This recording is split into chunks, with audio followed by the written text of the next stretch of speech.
5 campaigns won with almost nothing. 9 countries defended at the same time. Over 130,000 enemy soldiers captured in a single offensive. And then a telegram arrives at breakfast telling you that you have been fired. Archibald Wavell was the British general who held the entire Middle East and East Africa together during the darkest stretch of the Second World War, fighting across 2 continents with a fraction of the troops he needed, pulling off victories that should not have been possible. But the one man he could never win over was his own Prime Minister, and that failure cost him everything. To understand how the most overworked commander in British history ended up pushed aside, you have to go back to where it started. Archibald Percival Wavell was born on the 5th of May, 1883, in Colchester, England. His father was a major general, so the army was in his blood before he could walk. He won a scholarship to Winchester College, one of the most academically demanding schools in the country, and from there went straight to the Royal Military College at Sandhurst. He graduated and was commissioned into the Black Watch Regiment in 1901, and within months he was fighting in the Second Boer War in South Africa. He was barely 18, but Wavell was not just a soldier.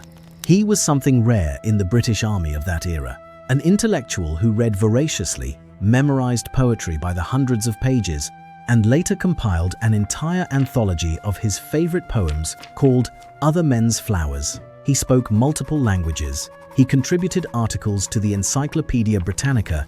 He named his training exercises after Greek myths. And yet, for all that bookishness, he was a frontline officer who insisted on seeing the terrain and the men himself, not commanding from a chateau behind the lines. When the First World War broke out in 1914, Wavell went straight to France. He fought in the trenches, got wounded, earned the Military Cross for bravery. And then, in June 1915, during the Second Battle of Ypres, a shell splinter tore through his face. He lost his left eye. He was 32 years old, newly married to Eugenie Marie Quirk, and now he had to decide whether the army was still his future. It was not even a question. After a short recovery, he was back in the war.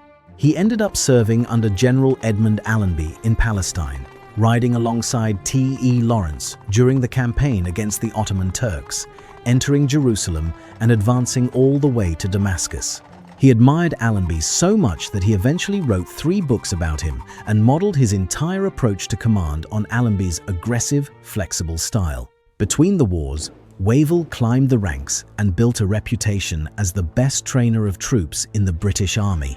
He commanded the 6th Infantry Brigade, then the 2nd Division, and by 1937 he was running British forces in Palestine and Transjordan during a period of serious political unrest. He believed in mobility, deception, and unorthodox thinking. He was the first commander to conduct a long tactical advance of troops using road transport, a fleet of buses no less. He named training exercises after Greek myths because he thought soldiers who understood stories fought with more imagination. He once told subordinates that an officer should never, under any circumstances, think a cause or a battle lost. But Wavell had a weakness that no battlefield victory could fix. He was quiet. Not the thoughtful kind of quiet that people mistake for depth. The kind of quiet that made powerful people uncomfortable. He could write with clarity and precision. He could plan campaigns that spanned continents. But in a room with someone who expected conversation, he froze.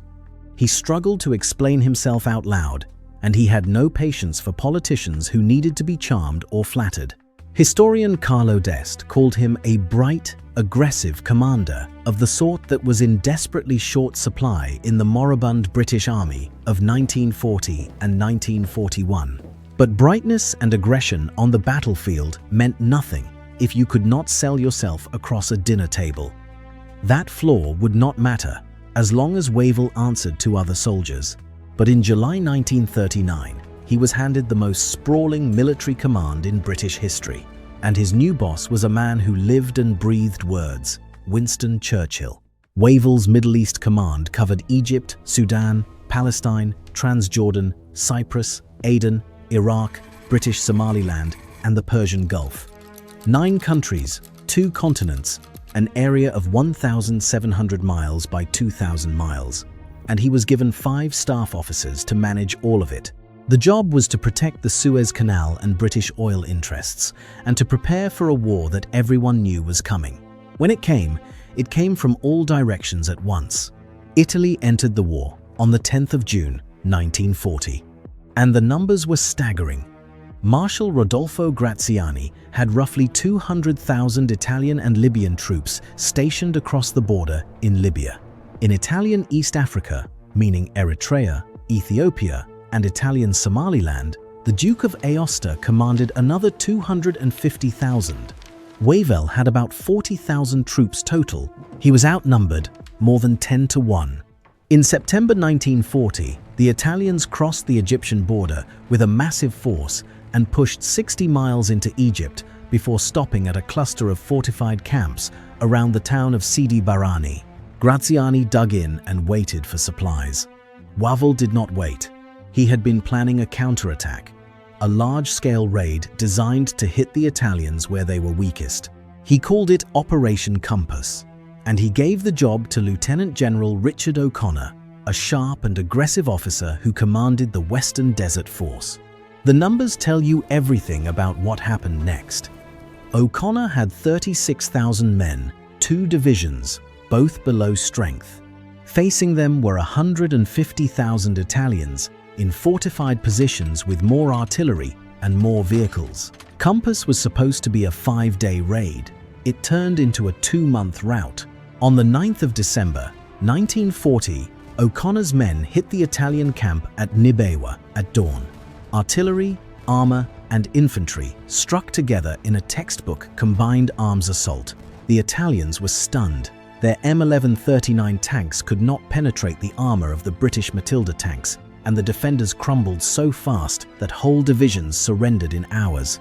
Within 2 days, the British had swept through the chain of camps around Sidi Barrani and captured nearly 40,000 prisoners. O'Connor did not stop. He chased the retreating Italians across the Libyan border, took the port of Bardia on the 3rd of January with Australian reinforcements, and then pushed on to Tobruk, which fell on the 22nd of January, 1941. But the most astonishing moment came at the very end.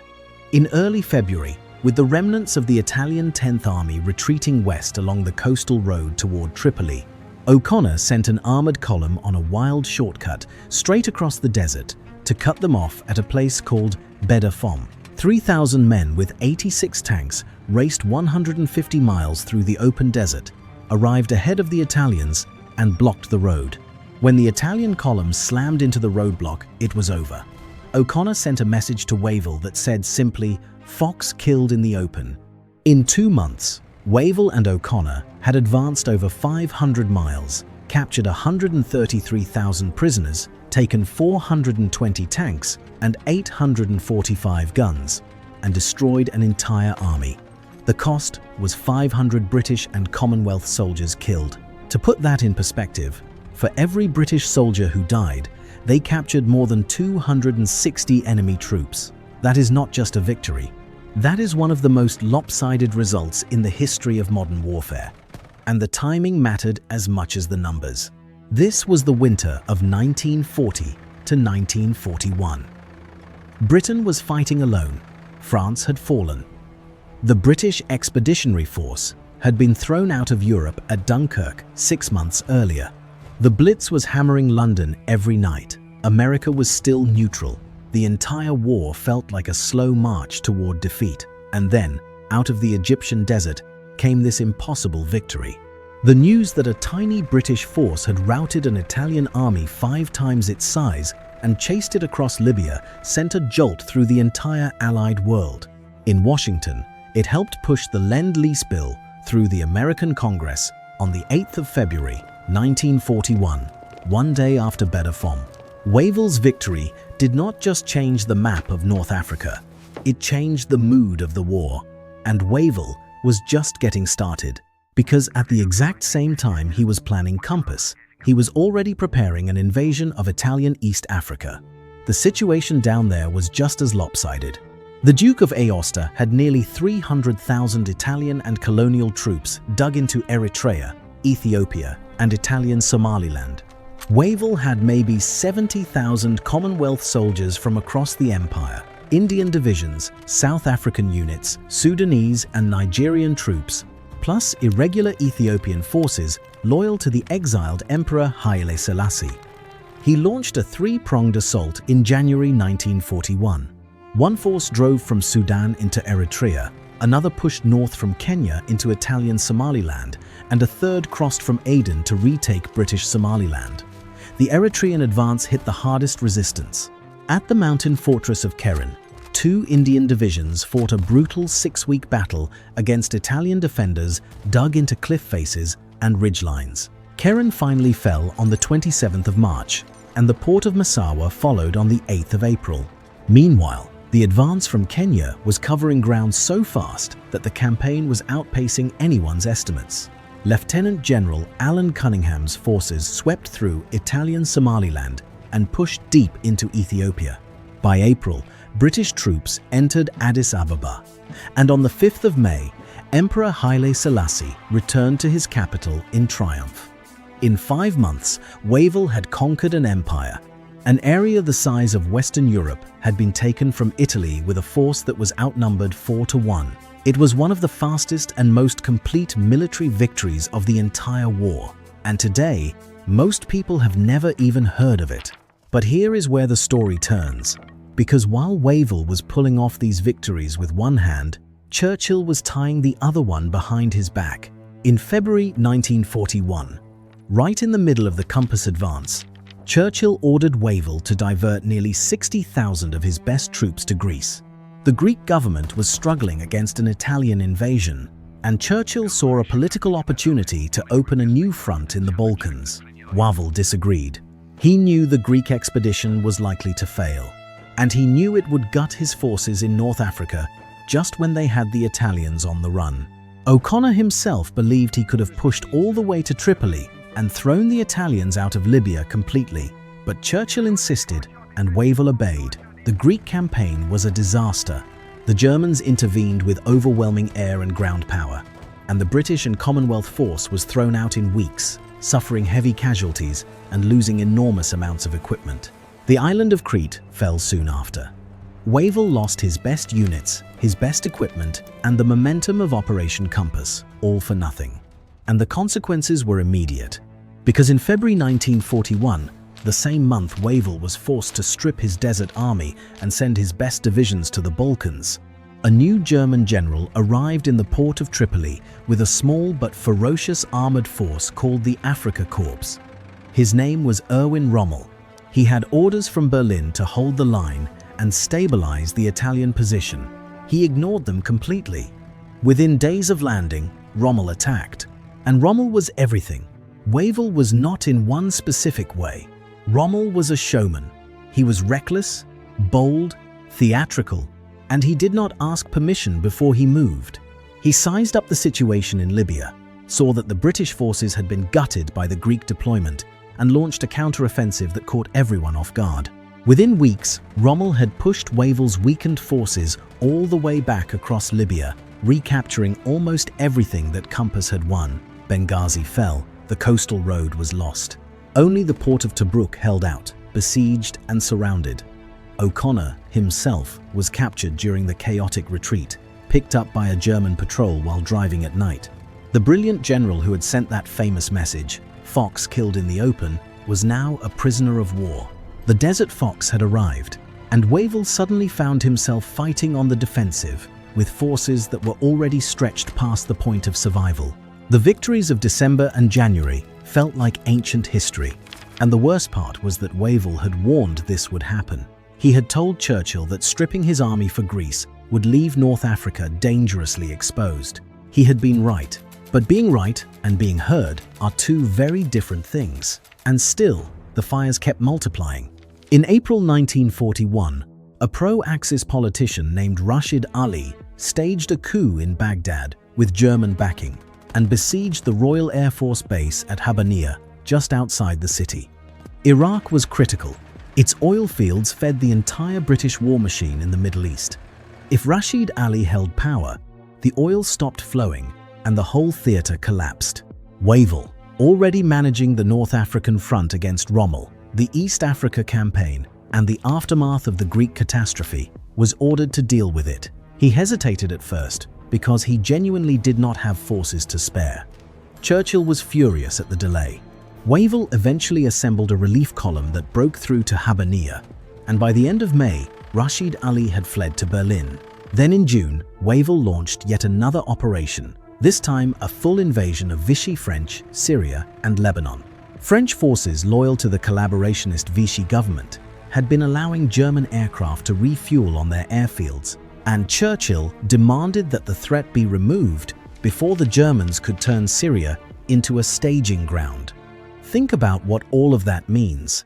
Between June 1940 and June 1941, a single commander, working from a headquarters in Cairo with a handful of staff officers, fought simultaneous campaigns across Libya, Egypt, Sudan, Eritrea, Ethiopia, Italian Somaliland, British Somaliland, Iraq, Syria, Lebanon, Greece, and Crete. He crushed two separate Italian armies against absurd odds.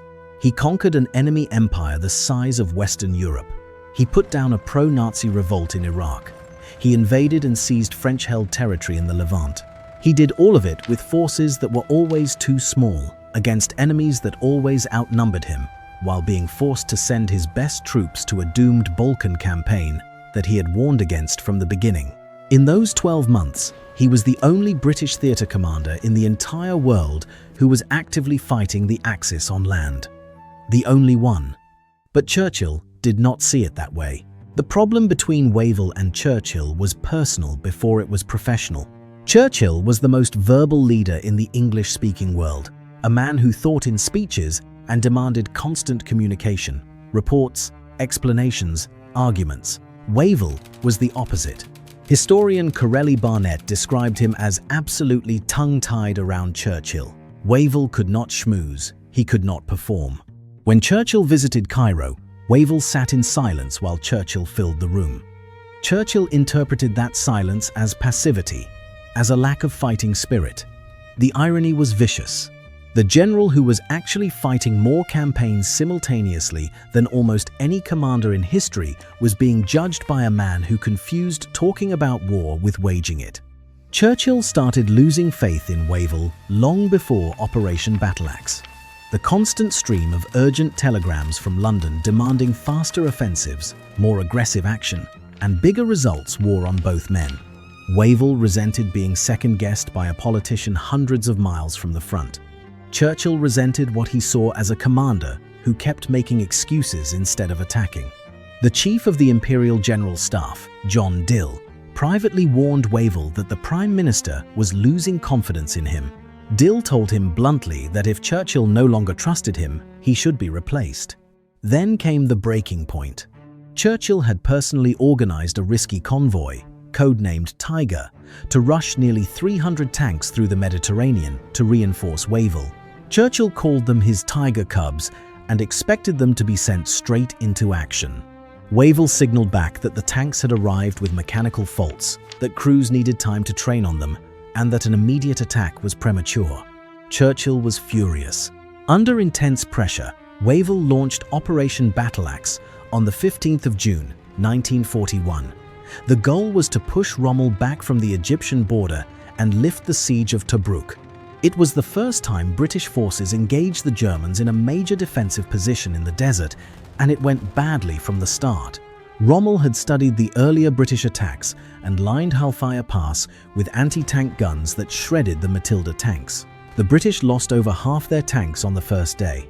On the second day, results were mixed. On the third day, the British narrowly avoided encirclement and had to withdraw. The operation was over in 3 days. British casualties were about 970 men, killed, wounded, and missing. It was a defeat, but it was not a catastrophe. The army survived intact. Rommel's own forces were exhausted and badly stretched on their supply lines. The Germans had only 25 tanks written off compared to the British losses of 87 total, but Rommel's fuel situation was desperate and he could not exploit the victory. A more patient assessment might have recognized that Wavell was being asked to do the impossible. He was attacking with mechanically unreliable equipment against a general who had spent weeks preparing defensive positions, using tanks that had arrived with known faults, with crews who barely had time to learn how to drive them, after losing his best units to a Greek campaign he never wanted. But Churchill was not patient. He had already made up his mind weeks before Battleaxe even launched. The operation was less a genuine test than it was the last excuse Churchill needed to do what he had been wanting to do for months. On the morning of June 21, 1941, Wavell's Chief of Staff, Lieutenant General Sir Arthur Smith, walked into the general's house in Cairo before breakfast, carrying a telegram. It informed Wavell that he was being relieved of his command and swapped with General Claude Auchinleck, the Commander-in-Chief of India. Wavell read the message, set it down, and said, "The Prime Minister is quite right. There ought to be a fresh eye and a fresh mind on the problems here. I have been out here since 1939. Churchill later wrote that Wavell received the decision with poise and dignity. Years afterward, Churchill reflected on the moment and said something surprisingly honest. He said, "It was a terrible thing to have to do. He took it like a gentleman. It is difficult to remove a bad general at the height of a campaign. It is atrocious to remove a good general." And that word, atrocious, tells you everything about how Churchill felt about what he had done. He knew Wavell was good. He just could not work with him. Wavell went to India and took Auchinleck's old job as Commander-in-Chief. He was appalled at what he found. The defenses were in shambles. There were only obsolete fighter planes, no modern tanks or armored cars, and barely 30 anti-aircraft guns in the entire country. And when Japan attacked in December 1941, Wavell was handed yet another impossible task. He was given command of ABDACOM, the combined American, British, Dutch, and Australian command, trying to stop the Japanese advance through Southeast Asia. It was a paper coalition with no real combined structure, no shared doctrine, and nowhere near enough troops. The Japanese blew through the defenses of Malaya, Singapore, and the Dutch East Indies with a speed that shocked everyone. During the chaos, Wavell himself fell over a barbed wire seawall in Singapore and was rushed to hospital for 4 days, leaving the command structure temporarily leaderless. ABDACOM was disbanded on the 23rd of February, 1942, less than a month after it was created. The fall of Singapore was the largest British military surrender in history, and although Wavell was not the direct cause, his name was attached to it. He stayed on as Commander-in-Chief India, reorganizing the defenses and laying groundwork that later commanders would build on. Then, in October 1943, Churchill offered him the position of Viceroy of India. It was an elegant way to move him out of military command entirely. Wavell accepted. As Viceroy, he faced a crisis that had nothing to do with tanks and guns. The Bengal famine of 1943 had already killed an estimated 1.5 to 3 million people by the time Wavell took office. He ordered the army to distribute relief supplies to rural populations and fought to get shipments of grain to the starving provinces. He knew that 6 million tons of wheat sat in British storage vessels floating nearby, reserved for military emergencies, and he lobbied hard to get them released. He did what he could, but the political situation in India was beyond any one man's control. Gandhi was leading the Quit India movement from prison. Jinnah was demanding a separate Muslim state called Pakistan. Subhas Chandra Bose had allied himself with the Japanese and was pushing toward India's eastern border with an army of Indian defectors. Wavell convened the Simla Conference in 1945 to bring the factions together, pushed plans for an orderly transition to self-government, and tried to prevent the communal violence that he knew partition would bring. He was against partition and warned it would lead to bloodshed. He was right about that too. In the end, Prime Minister Clement Attlee decided Wavell was too cautious and too old-fashioned for the speed London wanted and replaced him with Lord Mountbatten in February 1947. For the second time in his career, a politician chose a different personality for the job, not a more capable one. Once again, Wavell was pushed aside because a politician wanted a different personality in the job, not necessarily a more capable one. He returned to England. accepted an earldom, and was granted the additional title of Viscount Keren, named after the brutal battle in Eritrea that his forces had won. He became Constable of the Tower of London and President of the Royal Society of Literature, the Kipling Society, the Browning Society, and several poetry organizations. The soldier who had memorized entire anthologies by heart found his way back to the books that had sustained him through a lifetime of impossible situations. On the 24th of May, 1950, Archibald Wavell died in London following a relapse after surgery. He was 67 years old. His funeral was held at Westminster Abbey with full military honours, and he was buried in the cloister at Winchester College, where he had been a schoolboy more than half a century earlier. The man Rommel himself, once praised as the only British desert general who showed a touch of genius, was laid to rest without the fame that later commanders enjoyed. Montgomery got El Alamein and all the glory that came with it. Slim got Burma. Alexander got Italy.